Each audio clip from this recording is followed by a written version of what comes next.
Muito bem, pessoal. Estamos então de volta com os nossos cultos da noite. Primeiro culto de 2024, nosso culto da noite, com a nossa série que está na segunda semana, 4 palavras para começar, aonde a cada domingo nós queremos conversar com vocês de palavras que servem como um start, como um empurrão, como um caminho para a gente começar 2024. Início de 2024, nós já sabemos como funciona. Muitas pessoas começaram assim como começam todos os anos novos da sua vida, com um monte de coisa que quer fazer, com cheio de promessa, com um monte de coisa que você diz, agora vai, esse é o ano. E daqui a pouco lá em agosto você diz, ano que vem, mas agora vai. Só que a gente começa cheio de projetos, sonhos, eu quero animar vocês a vivê-los. Porque é verdade também que muitas das coisas que você consegue transformar na tua vida, é quando você dá essa parada, e você tem esse tempo, e você pensa o que quer, você vai lá e faz. Você vai lá e começa. E semana passada o tema era esse, comece. Se você não assistiu, assiste depois no YouTube, olha no Spotify, falamos sobre comece, mas realmente comece. Torne concreto coisas na tua vida. Realmente é importante começar. E nessas coisas que nós vamos pensando, talvez hoje é a palavra mais indigesta para começar 2024, que você poderia planejar. É a palavra mais indigesta para você pegar lá na sua agenda e colocar meus sonhos para 2024. Mas com certeza é a palavra mais poderosa para que o teu 2024 e a tua vida sejam diferentes. Eu tenho quase certeza que se você foi daqueles que planejou 10 quilos esse ano, 10 mil na conta, carro novo, casa nova, vida nova, talvez você ainda não parou para pensar no tema de hoje. E talvez ele não entrou no teu planejamento, e é bem provável que não, porque não é um tema normal de entrar no nosso planejamento. Então eu pergunto para você, o que você quer viver em 2024? Porque eu tenho certeza que nós queremos que 2024 seja melhor do que 2023, é ou não é verdade? Queremos, né? Queremos um ano melhor, uma vida melhor. E aí a gente tem que se fazer essa pergunta. E a proposta que eu tenho hoje, como eu disse, ela não é das mais agradáveis de ouvir, mas ela pode transformar toda a vida.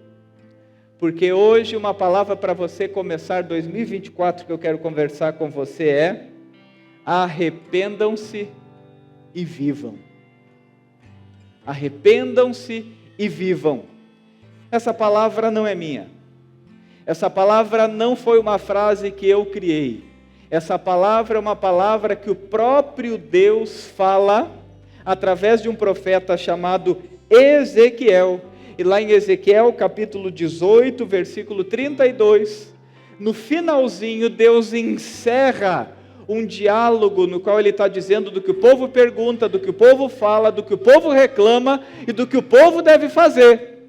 E Ezequiel então ele começa trazendo o que é a queixa das pessoas, que as pessoas estão com a vida cansada, com planos fracassados, com coisas que não dão muito certo, e que numa certa altura do campeonato eles chegam a dizer que Deus é meio injusto. Não é justo o que acontece comigo. E Deus vai dizendo, olha meu amigo, minha amiga, olha meu povo, eu quero que vocês percebam uma coisa, o que acontece surge por causa de vocês. O cansaço de vocês é por causa das atrapalhadas que vocês fazem. A falta de paz é porque vocês vivem uma vida que não busca paz. As decisões erradas é porque vocês não pensam no que estão decidindo. E Deus encerra dizendo, quer saber mesmo o que vocês precisam? Quer saber mesmo que é um plano excelente para a tua vida ser diferente? Quer saber mesmo algo que você deve colocar na tua agenda, no teu caderninho, como uma vontade que você tem para esse ano? Quer saber mesmo o que você deve fazer? Arrependam-se e vivam. Eu quero falar com vocês uma frase que eu quero que você grave, porque essa frase, ela é chave para a gente pensar sobre esse tema. A porta que abre o caminho para A vida é a porta do arrependimento.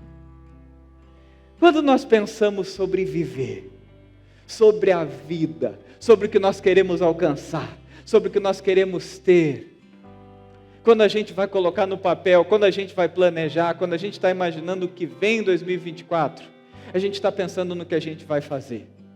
A gente está pensando no que a gente vai conquistar. A gente está pensando no que nos incomoda e que a gente quer tirar fora. E normalmente são as outras pessoas. E normalmente é o nosso trabalho que não nos valoriza.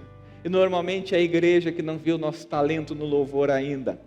E normalmente a gente tem um monte de ideia, que quando a gente olha para frente e vai pensando no caminho da vida, a gente vai vislumbrando, meio que criando um filme, uma imagem daquilo que a gente quer. Só que, meu querido, minha querida, o caminho para a vida tem uma porta que, se você não entra por ela, você nunca vai encontrar, que é a porta do arrependimento. A vida com Deus começa na porta do arrependimento, e não na porta da conquista, e não na porta da felicidade, e não na porta do que dá certo, e não na porta da paz que eu encontro em Deus, e não.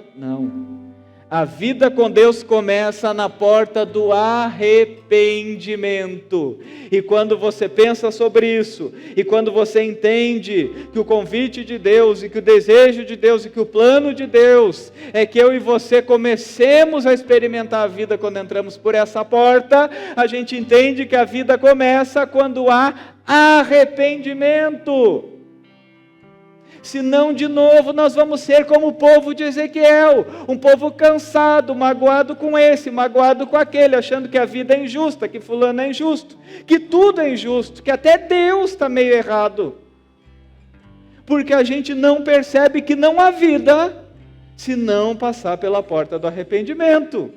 Você não precisa de um Salvador se você se vira sozinho. Se está tudo certo, se é só a tua performance, se é só você ser mais ousado, se é só você ser mais forte, se é só você ser mais vigoroso, pode ser uma porta para diversas coisas da tua vida, mas não é a porta da vida que Deus te oferece. Não é a porta da vida que Jesus precisou morrer para nos oferecer. Não é a porta da vida que a Bíblia nos diz que é a porta, que nos faz perceber a grande verdade, que a porta que abre o caminho para a vida é a porta do arrependimento. E infelizmente, a gente tem uma teimosia em viver buscando culpados, em viver buscando nomes, para não mexer naquilo que tem que ser mexido lá dentro. Eu não tenho nada contra a terapia, e só nos meus aconselhamentos eu devo ter mandado mais de 50 pessoas para a terapia. Mas presta atenção na frase que eu vou dizer. Se não gostar, pensa por que você não gostou. Muitas vezes, na terapia, as pessoas não buscam perceber o que está errado na vida delas e elas precisam mudar. Elas buscam um alívio para continuar errando e botando a culpa nos outros. E com isso eu não estou dizendo para você deixar de ir. Continue na terapia até para resolver essa frase que eu falei. Vai lá. Mas nós temos uma teimosia e uma visão errada de que a vida com Deus é uma vida que me leva a olhar para frente sem me desculpar do que eu fiz lá atrás, sem corrigir o que eu faço hoje, sem deixar Deus me transformar. E quer ver um exercício que nós deveríamos fazer? Para pensar no teu ano de 2023, que eu sei que ainda dá tempo. E pensa quantas vezes em 2023 você dobrou o seu joelho para pedir perdão. Ou quantas vezes você fechou a cara magoado com alguém, triste com alguma situação, de cara fechada pensando em como resolver. Mas pensa quantas vezes você dobrou o joelho para pedir perdão. Pensa quantas vezes em 2023 na tua agenda tinha você indo até uma pessoa e falando a frase, me perdoa. Esse é um bom exercício. Você consegue lembrar quantas pessoas você chegou diante dela e falou, me perdoa, no ano de 2023? Nós queremos muita vida, mas a gente não abre a porta que nos leva para ela. Nós queremos muita vida, mas a gente não entende que a vida com Deus só começa quando a gente entra constantemente pela porta do arrependimento. E sabe uma coisa que eu acho muito interessante?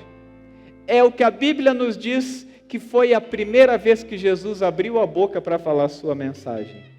Evangelho de Mateus capítulo 4, versículo 17.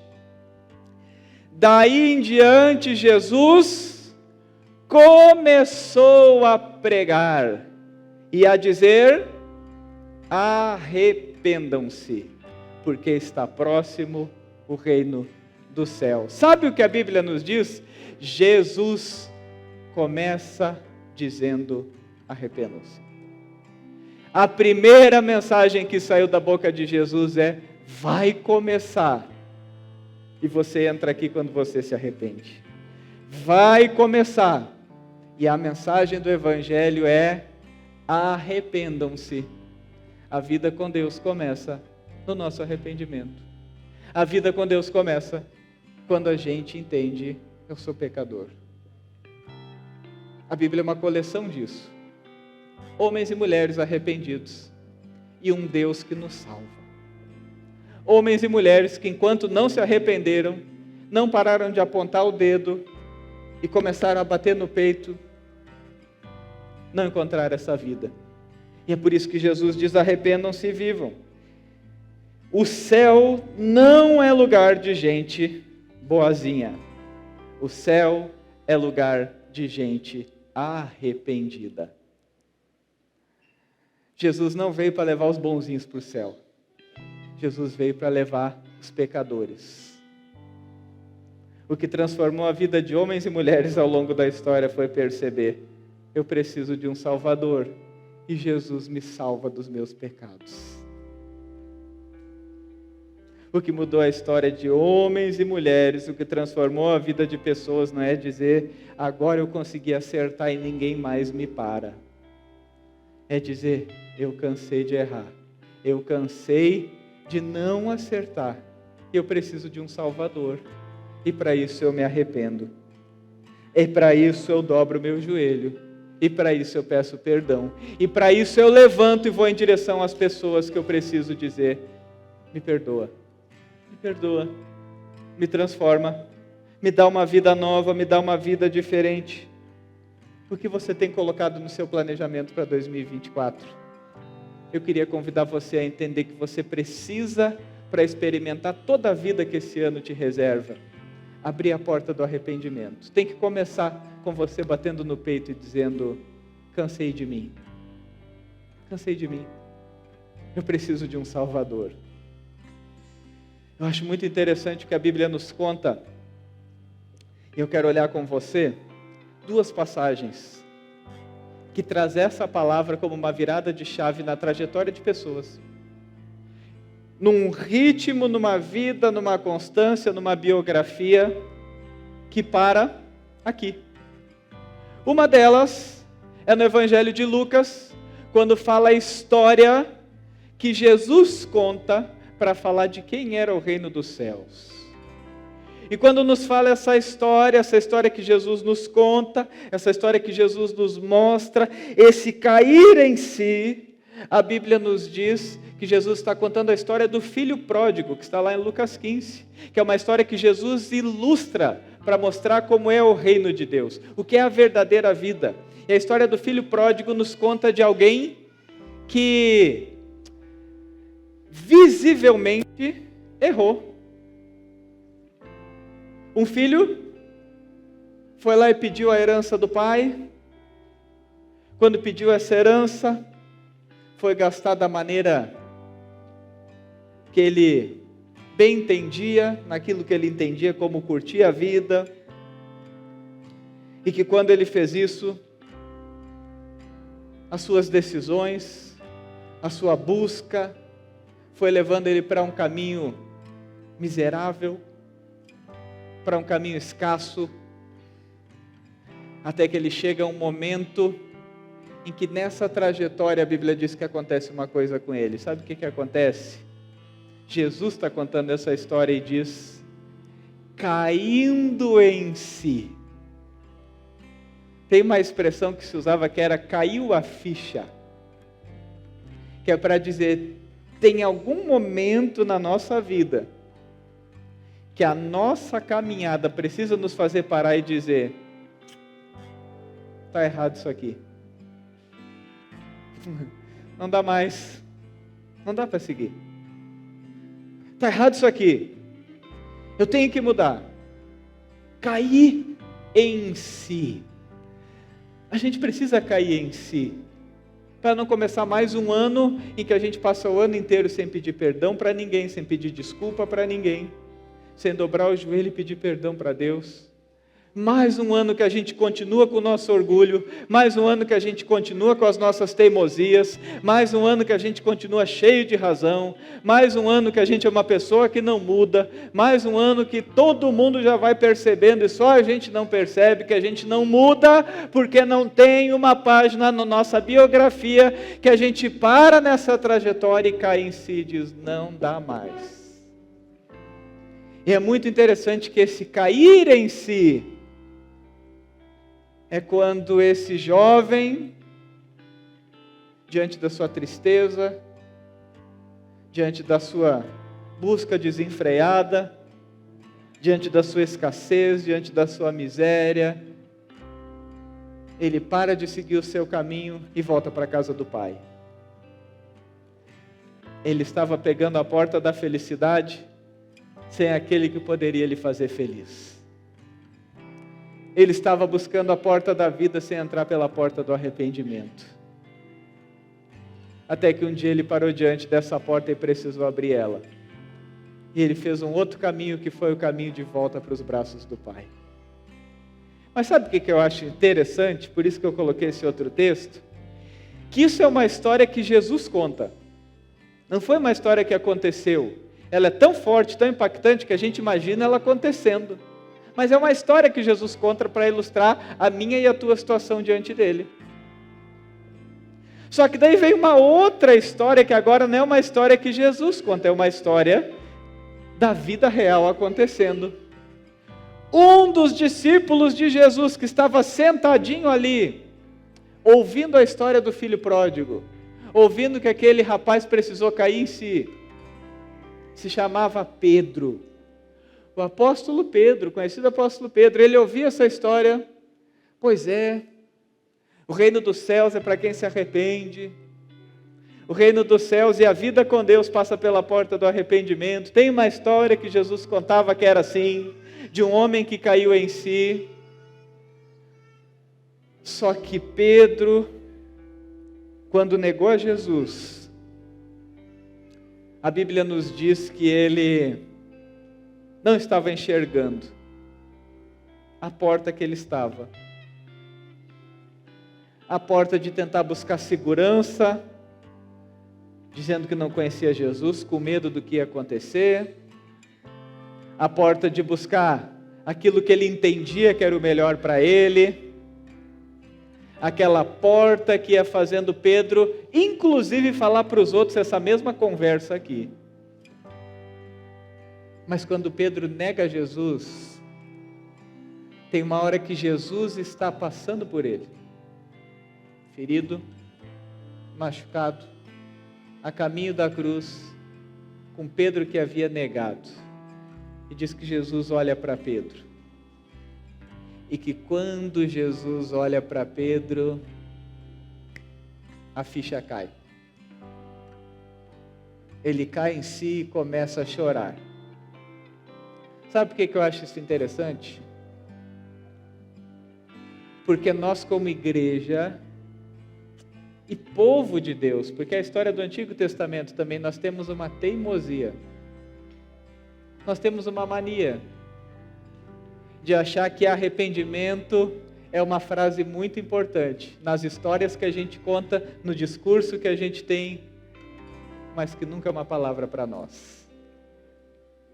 A gente prega sobre arrependimento, a gente canta sobre arrependimento, a gente fala sobre arrependimento, mas na nossa biografia de 2023, talvez a palavra arrependimento apareceu em uma ou outra oração, quando a tristeza foi tão grande por algo que deu errado que a gente resolveu parar e pedir perdão. Mas o reino dos céus é dos arrependidos, é daqueles que um dia, assim como Pedro, que era alguém que ouvia de Jesus, falava de Jesus, anunciava Jesus, andava com Jesus, mas talvez estava esquecendo que a principal coisa que Jesus fazia era ser o Salvador que perdoava Ele dos seus pecados. E eu e você que andamos com Jesus, que ouvimos de Jesus, que buscamos Jesus, que pedimos para Jesus, temos que lembrar a cada dia, Jesus veio para salvar os pecadores, e esses pecadores têm eu que sou pecador. Jesus veio para nos libertar do pecado, e eu sou pecador. Jesus veio para perdoar, e eu preciso de perdão. É o caminho que a gente tem que entender, que se você nunca perceber que está errado, você nunca vai mudar. Se na tua biografia não tem esses capítulos em que você foi ousado, não para levantar a voz mais forte, não para jogar verdade na cara de alguém, não para eliminar pessoas que você não gosta, mas você foi ousado para diante de Deus dobrar o teu joelho, pedir perdão e mudar a tua vida, aí você está a caminho de encontrar a vida. No meu planejamento de 2024 tem uma coisa que eu quero, que é ser mais arrependido. Dobrar mais o meu joelho para falar com Deus, me perdoa, do que dobrar o meu joelho para dizer, Deus, olha o que eles estão fazendo. No ano de 2024 eu quero mais da presença de Deus, para me transformar naquilo que às vezes Ele não tem mais espaço, porque eu tenho esse vício do povo de Deus, que a gente entende que o reino dos céus é dos bonzinhos, é dos performáticos, é dos ousados, é dos que conquistam, é dos que fazem, quando o reino de Deus sempre é, sempre foi e sempre será a porta para os arrependidos. Quando Jesus chama Levi, lá na coletoria, Lucas capítulo 5, e as pessoas começam a olhar uma pessoa que tinha pecados daqueles que a gente imagina que é pecado, e vê Jesus andando com ele. Jesus diz uma palavra, Jesus diz assim, os sãos não precisam de médico, quem precisa de médico são os doentes. Eu não vim para chamar os justos, eu vim chamar pecadores ao arrependimento. Sabe o que Jesus está dizendo? Às vezes eu e você temos a mania que até a palavra pecado, a gente pensa nas notícias que a gente vê na TV de coisa ruim que os outros fazem. Só que Jesus tem sempre que nos lembrar que a palavra pecado é a tua e a minha condição. Ele diz, sabe para quem que eu sou Jesus? Para pecadores que se arrependem. Sabe para quem que eu vim? Para você que hoje à noite está pensando na tua vida, e quem sabe veio aqui e levou um nó dessa palavra, primeiro culto do ano, palavras para começar, você com a agenda pronta para anotar tudo que vai fazer a partir de amanhã, e vem uma palavra aqui que te diz, o que você tem que fazer é dobrar teu joelho, e pedir perdão. E se ao dobrar o joelho e pedir perdão, você precisar se levantar, e começar a usar mais da tua boca, não agora para dizer, venci, consegui, sou orgulhoso, mas começar a dizer, eu quero vencer o meu orgulho, eu quero ir em direção às pessoas, eu quero pedir perdão, eu quero diante de Jesus dobrar o meu joelho, experimentar do seu amor. Tem uma música de uma cantora chamada Flaira Ferro, que ela diz assim, eu sou a maldade em crise, tenho que reconhecer as fraquezas de um lado que nem todo mundo vê. Eu fiz em mim uma faxina e encontrei no meu umbigo o meu pior inimigo que adoece na rotina. Eu quero me curar de mim. Eu quero me curar de mim.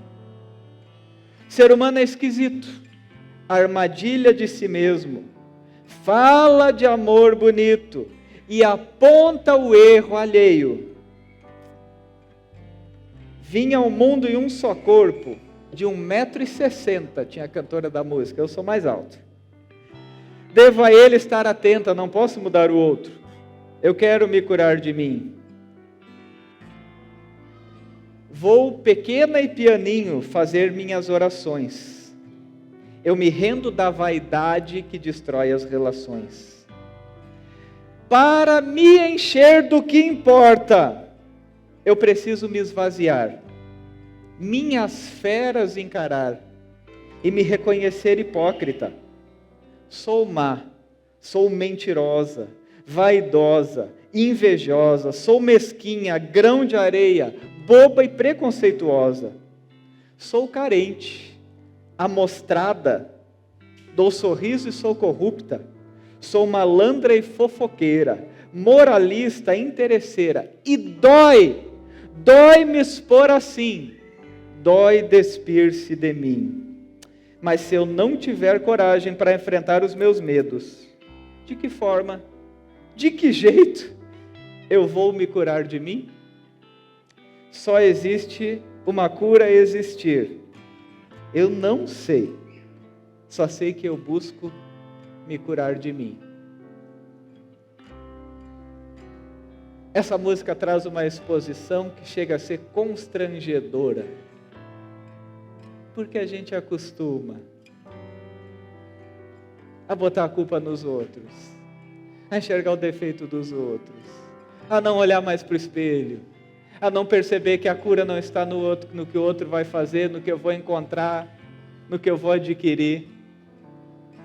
A cura está quando eu dobrar meu joelho e deixar doer, para Deus me transformar. Eu quero convidar você agora para a gente ter um tempo de oração. Vamos nos colocar de pé?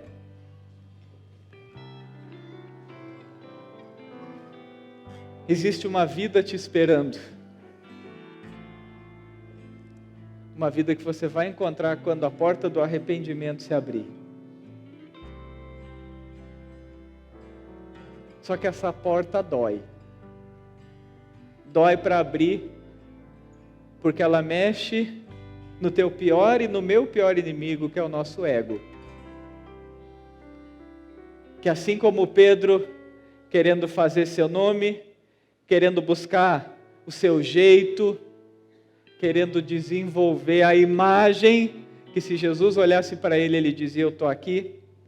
E se os soldados olhassem para ele, ele dizia, não sei quem é Jesus.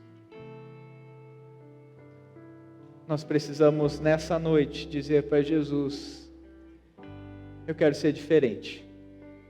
No jeito que eu trato os outros, no jeito que eu enxergo a vida, no jeito que eu vivo. Eu quero cura. E eu sei que só vai ter mudança quando eu perceber que eu preciso mudar. Isso não fala de um ponto da tua vida. Isso não fala de uma situação da tua vida. Isso fala de quem eu e você somos. E é por isso que nessa hora eu quero orar com você, para que Deus nos cure de nós. E que a gente deseje para 2024 arrependimento e vida.